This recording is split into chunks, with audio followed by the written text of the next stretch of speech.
میری کہانی بچپن کی یادوں سے بھرپور ہے جو میرے دل کے قریب ہیں۔ میں ایک گاؤں میں پیدا ہوا جہاں کی دنیا سب کچھ معصومیت سے بھری ہوئی تھی۔ ہمارے گاؤں کا سب سے خوبصورت مقام جنگل تھا جہاں ہم بچپن کے دن گزارتے تھے۔ وہاں کی خوشبو اور پرندوں کی چہچہاہٹ ہماری یادوں میں ہمیشہ کے لیے بس گئی تھی۔ ایک بار جب موسم تھوڑا سرد ہونے لگا، ہم دوستوں نے جنگل کی سرگرمیوں کا لطف اٹھایا۔ ہم نے ایک کیمپ لگایا اور رات کو آگ کے گرد بیٹھ کر کہانیاں سنتے رہے۔ وقت گزرتے گیا مگر ہمیں پتہ ہی نہیں چلا۔ رات کے کاریگریوں میں سے ایک دن جب میں نے اپنی دوستی کو ایک پرندے کی شکل دینے والے پتھر کے بارے میں سنا، مجھے اس کی قیمت سمجھ میں آئی۔ میں نے پتھر دیکھنے کے لیے دوست کے پیچھے جنگل گیا اور واقعی ایک شاندار پتھر دیکھا جو پرندے کی مشابہت رکھتا تھا۔ میں نے اس پتھر کو اپنے ساتھ رکھ کر گاؤں واپس آیا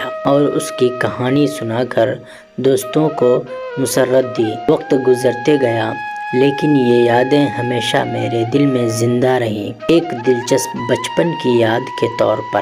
دوستو، اگر آپ کو یہ کہانی پسند آیا تو ویڈیو کو لائک اور چینل کو سبسکرائب ضرور کریں۔ شکریہ۔